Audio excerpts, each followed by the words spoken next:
तो बच्चों नेक्स्ट जो आपका टॉपिक है वो है स्पोर्ट्स इंजरीज। तो डे टू डे लाइफ में भी हमें कोई ना कोई चोट लगती रहती है, उसी तरह गेम्स में भी हमें चोट लगती है और चोट लगने के चांसेस भी होते हैं।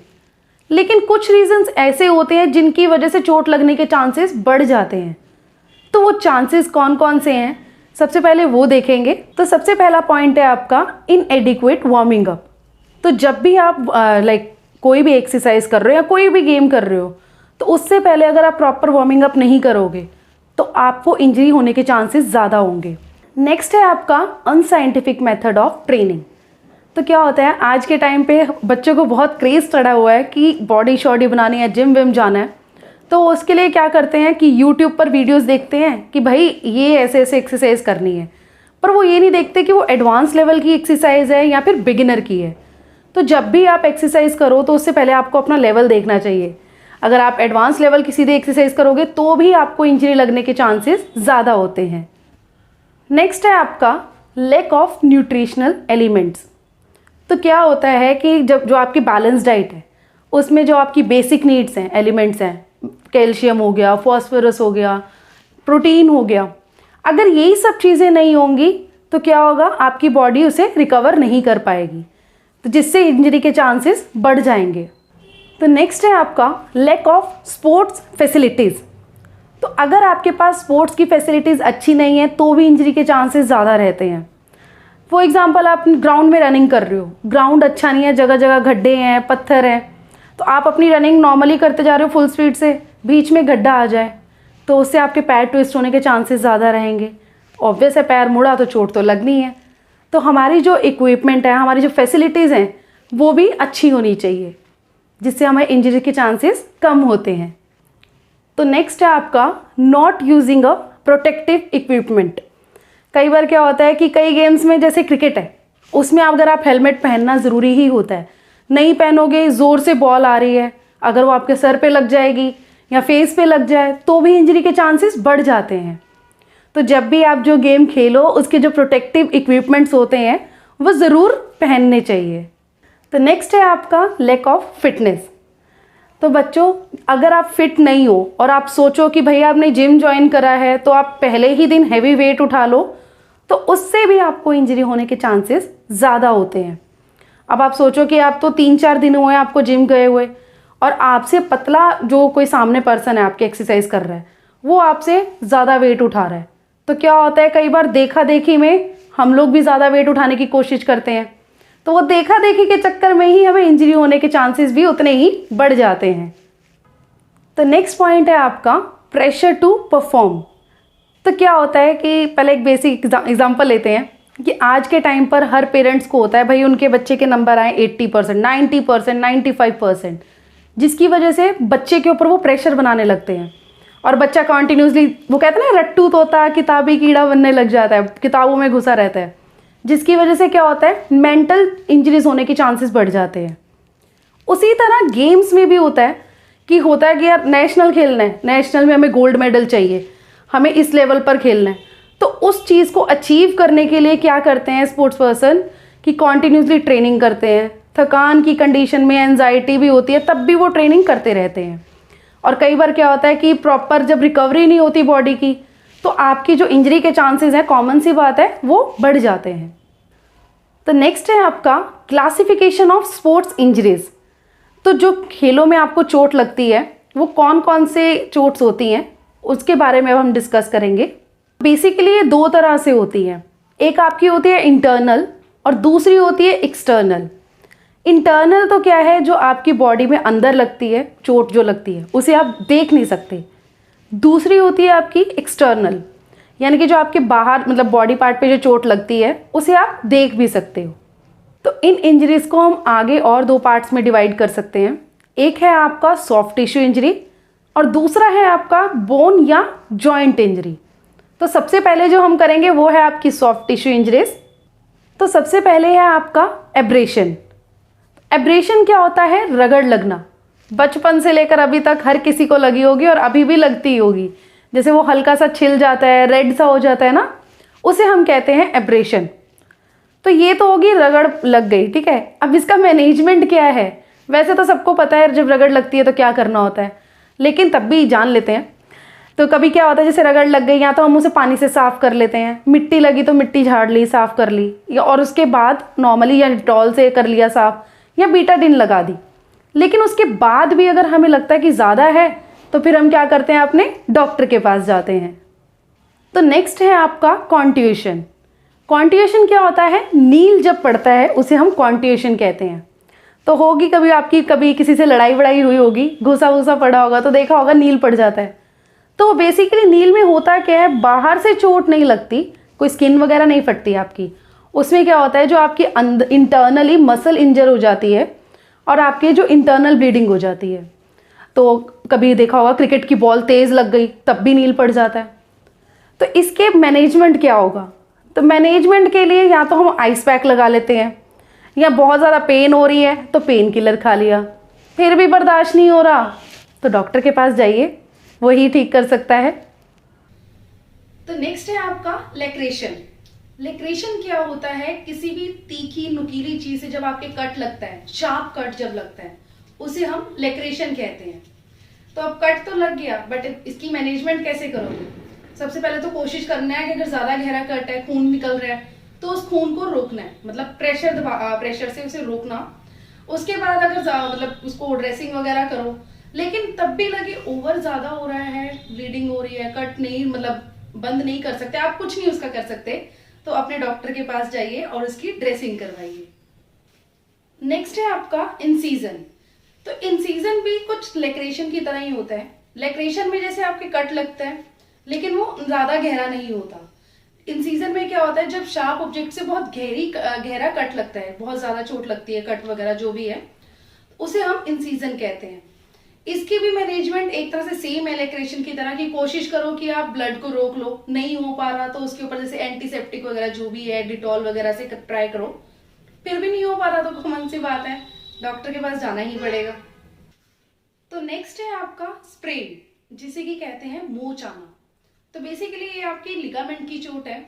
क्या होता है, जब अचानक पैर ट्विस्ट हो जाता है तो मोच आ जाती है। मोच तो सबने सुनी हुई है, उसे इंग्लिश में हम स्प्रेन कहते हैं।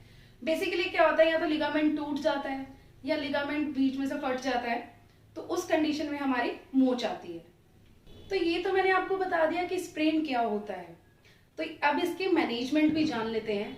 तो बच्चों बेसिकली एक बात बताऊंगी कि जो स्प्रेन है आपका बहुत इंपॉर्टेंट पार्ट है, इंपॉर्टेंट क्वेश्चन है एक तरह से, हर बार एग्जाम्स में पूछा जाता है और उम्मीद है कि इस बार भी पूछा जाएगा, तो ध्यान से पढ़ना, स्किप मत करना। तो बेसिकली स्प्रेन को जो मैनेजमेंट है इसके, ये दो तरह से होते हैं, एक होता है प्राइस और एक होता है माइस। तो सबसे पहले देखते हैं प्राइस क्या होता है। तो प्राइस में सबसे पहले होता है पी से आपका प्रिवेंशन। तो जैसे गेम के टाइम पर किसी पर्सन को या स्पोर्ट्स पर्सन को जब चोट लग जाती है, तो सबसे पहले हम उसको उस गेम से बाहर निकालेंगे, साइड पर लेकर जाएंगे सेफ जगह पे। देन आपका आएगा आर, यानी कि रेस्ट। उसे एक जगह पर तसल्ली से लेकर बैठाएंगे, उसको रेस्ट देंगे थोड़ा सा। देन उसके बाद है आपका आई, जो कि है आइस, ठीक है। उसके बाद जो उसका एंकल है या जहां पर उसकी मोच आई है, उसको हम आइसिंग करेंगे उसकी। देन आपका आएगा सी से कंप्रेशन।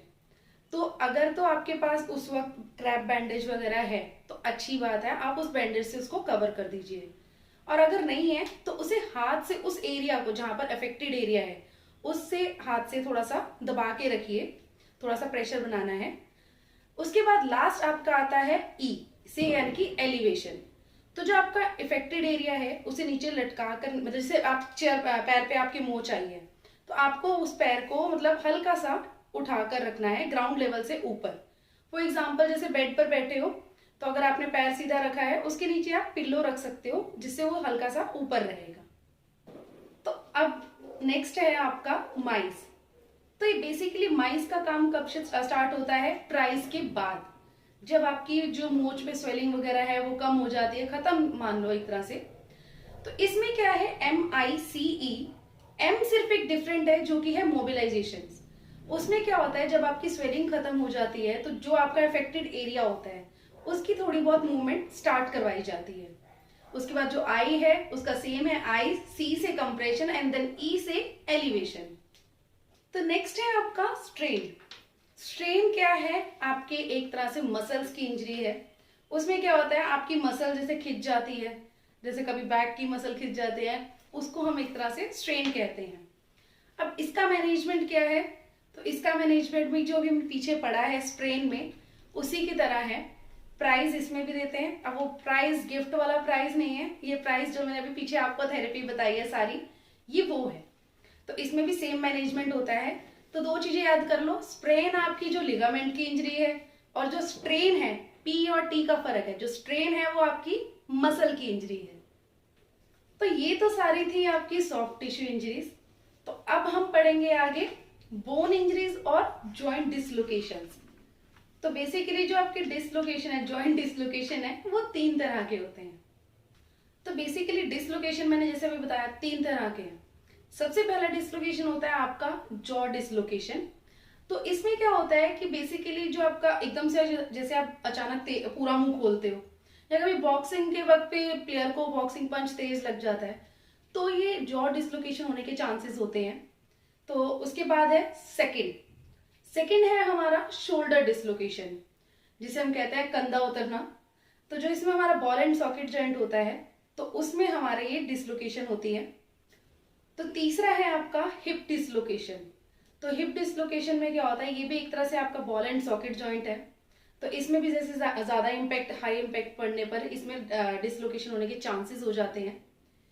तो ये तो आपके 3 तरह के डिसलोकेशन हो गए, बट इसका मैनेजमेंट क्या है।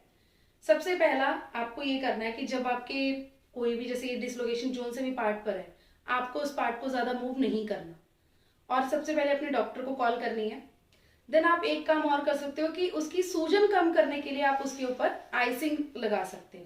तो आपके जॉइंट डिसलोकेशंस भी आपको पता चल गए हैं। तो अब जानेंगे बोन इंजरी, यानी कि हड्डी टूटना। तो बहुत से बच्चों ने एक्सपीरियंस किया होगा, हड्डी जब बहुत से बच्चों की टूटी होगी बचपन से अभी तक एक आधी बार।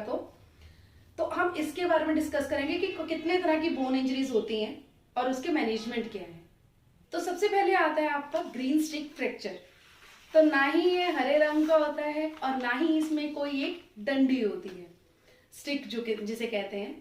तो बेसिकली बच्चों ये ग्रीन स्टिक फ्रैक्चर ज्यादातर जैसे जिम्नास्टिक्स वालों को हो गया, या डांसर्स हो गए, छोटे बच्चे हो गए, उनमें ये इंजरी ज्यादा होती है। इसमें क्या होता है, आपका हड्डी टूटती नहीं है, वो बेंड हो जाती है। तो नेक्स्ट है आपका कॉम्बिनेटेड फ्रैक्चर। इस फ्रैक्चर में क्या होता है कि जैसे बाइक रेस वगैरह, साइकिलिंग वगैरह होती है, ये ज्यादातर इंजरीज उन लोगों को होती है। इसमें क्या होता है, जब एक हड्डी आपकी लाइक 2 या 2 से ज्यादा टुकड़ों में टूट जाती है ना, उसे हम कॉम्बिनेटेड फ्रैक्चर कहते हैं। तो नेक्स्ट है आपका ऑब्लिक फ्रैक्चर। ओब्लिक फ्रैक्चर में क्या होता है, आपकी हड्डी मतलब साइड से तिरछी कट जाती है, मतलब आड़ी टेढ़ी जब टूटती है, उसे हम ओब्लिक फ्रैक्चर कहते हैं। तो नेक्स्ट है आपका ट्रांसवर्सिस फ्रैक्चर। तो इसमें क्या होता है, जो आपकी बेसिकली जो आपकी हड्डी होती है वो ग्राउंड के परपेंडिकुलर टूटती है। अब नेक्स्ट है आपका इम्पैक्टेड फ्रैक्चर। तो जैसे कि नाम से ही पता चल रहा है कि इम्पैक्ट यानी कि कोई जोर से चीज, मतलब बहुत तेज इम्पैक्ट से जब आपकी चोट लगती है, तो उसमें आपकी हड्डी कैसे टूटती है, एक हड्डी टूट के दूसरी हड्डी में घुस जाती है।